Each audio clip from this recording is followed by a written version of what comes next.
For your latest local and international sport updates, analysis, and predictions, join Ken Gaddafi on Root Culture Radio. Hello, you're welcome to another edition of the Sports Locker.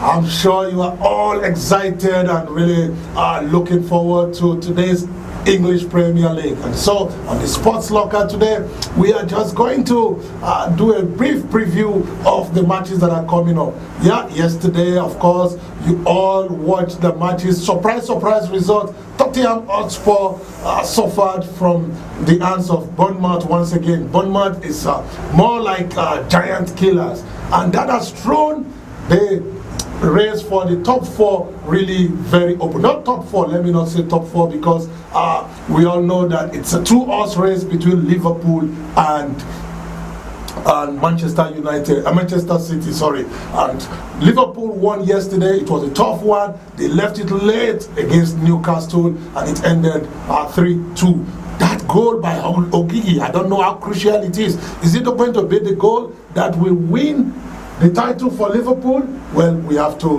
wait to see. Okay, and so that loss to from Tottenham, has really thrown the race for the top three now. 3-4 position is very, very open now. Chelsea will be taking on Watford later today, and Arsenal, of course, after 3 defeats, bounced back in the Europa League with a very, very good result away to Valencia. And so they are going to be now looking to see if they can get it done today. So it's really going to be a big, big game for Arsenal. And Manchester United away to Huddersfield. Manchester have a very slim chance, very, very slim chance, because the points are not in their favor, but still 2 games to go, anything can happen. Okay, anyway, joining me to preview this match before we go on to the various stadiums to watch the matches is my regular guest analyst, Ivan Musto. Ivan Musto, you're welcome to the show. Thank you, the Oracle. Yeah, it's good to have you back again after some time. Okay, well, the results yesterday, what was the shocking one for you? Well, I was expecting Tottenham to finally close the race for the top 3 spot, but they lost. And I'm not surprised, because I know that Bournemouth has always killed the big teams. But anyways, I'm very excited for today's games, and of course the last day that will be next week, the last day of the Premier League. So anything will happen, and I'm very excited to see, and hopefully my favorite team, Liverpool, will win the title. Well, talking about Liverpool, how crucial was that goal? Because it was 2-2 until the 90th minute. How crucial do you think that goal will be? Well, I was nervous. I was saying to myself, oh wow. Even after this year, we had all the players, we had the chemistry, Jurgen Klopp, a great coach, great tactics, and Liverpool lost just 1 game this season, so I was feeling like really down, but then he scored the goal. I felt happy, and it gave me hope, Great. Okay. Will that really now begin to put pressure on Manchester City as they go ahead to take on Leicester on Monday? What will be in the mind of Pep Guardiola and his guys now? Because they cannot afford to draw. They are down by 2 points, and so they need to win this match to now put the mantle back to themselves. Yeah, definitely. I would say that Pep Guardiola has a great experience with Barcelona and also with Man City. They are the defending champions, so they have everything it takes. So it's all about the confidence, the mind games also, and as you said, pressure. So can they handle pressure? That's the big question. That's the big question. Can they handle pressure? But of course, we are talking about Manchester City here, and Pep Guardiola, like Ivan Musto said, has the history, the pedigree. He has faced pressure like this when he was coach for Barcelona against Real Madrid, and of course he did it 2 seasons ago, and he is the defending champion. He knows what it is to really go and close it up. So, well, it's going to be interesting one. one. But now let's come back to the matches that we are going to watch today. I'm sure Chelsea fans are now beginning to have more hope. They are sitting in the 4th place, just 2 points off Tottenham Hotspur, who are in 70 points. I mean, they have 70 points, and Chelsea have 68 points. And so Chelsea win today, we take them to 3rd place, and they have 1 game in hand, which they know definitely if they win that game, 3rd position belongs to them. Now, let's now talk about the battle for the 4th place. Who really wants this more? Is it Chelsea? Is it Liverpool? I mean, is it Tottenham? Is it Man United? Or is it Arsenal? Who actually needs this 4th place more at this point in time? I believe that Chelsea is the team that needs it more because Roman Abramovich is the one.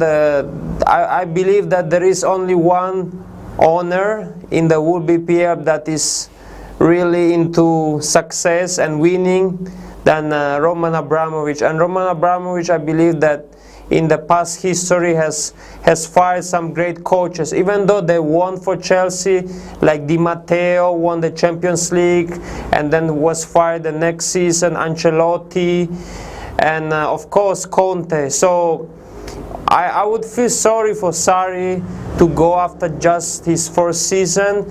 So I hope that Chelsea can at least either finish the top 3 spot or perhaps even win the Europa League. This is what I'm hoping. Yeah, it's interesting. You talk about Chelsea wanting it more. You talk about Sarri needing to keep his job. And then you mentioned the Europa League. But Chelsea has an advantage now because they are sitting in a 4th place with just 2 points behind with a game.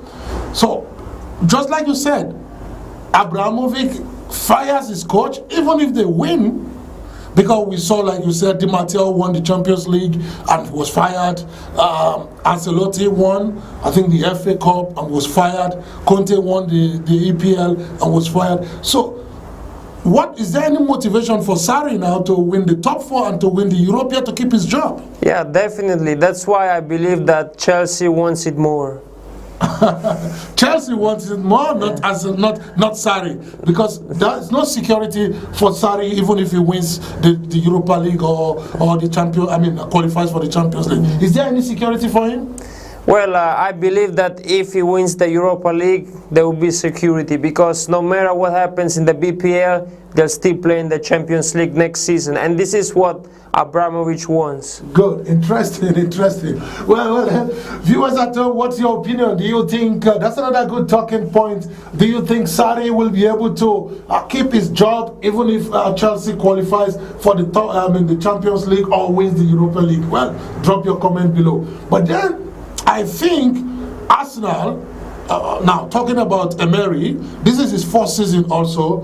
A lot of Arsenal fans used to complain about Wenger for 20 years, played the Champions League without winning. And now for 2 seasons, they're out of the Champions League, and they may be out of the Champions League once again.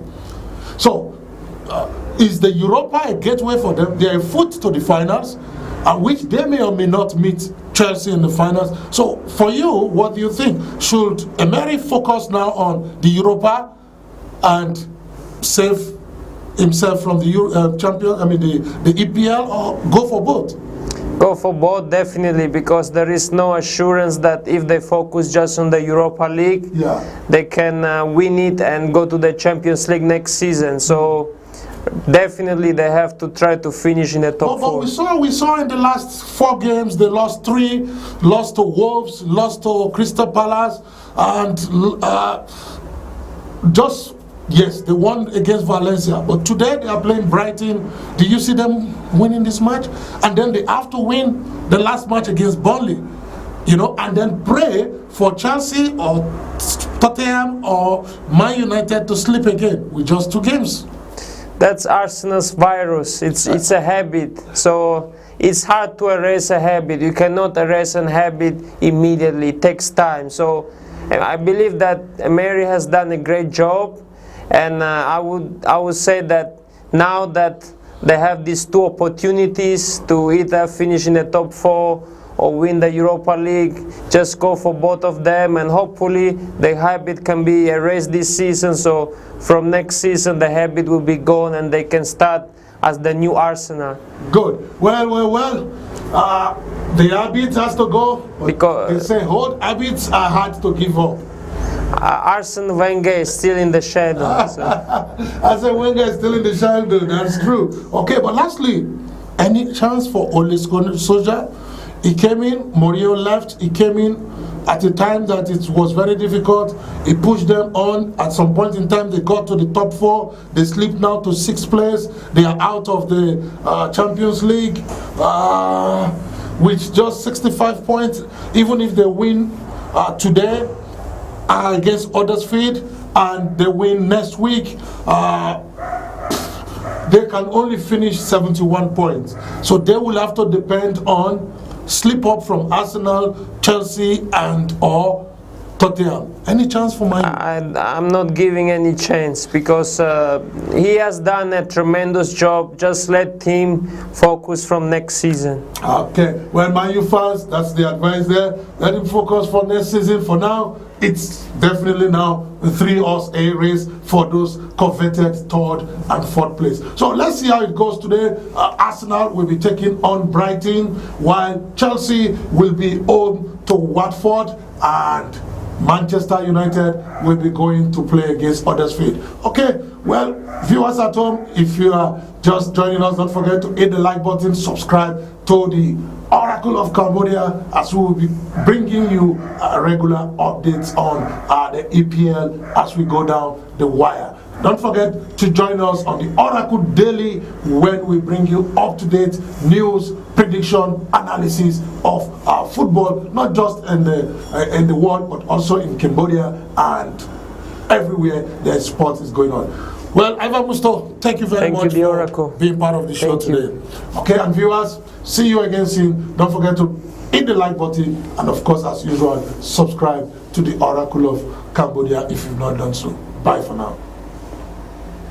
For your latest local and international sport updates, analysis, and predictions, join Ken Gaddafi on Root Culture Radio.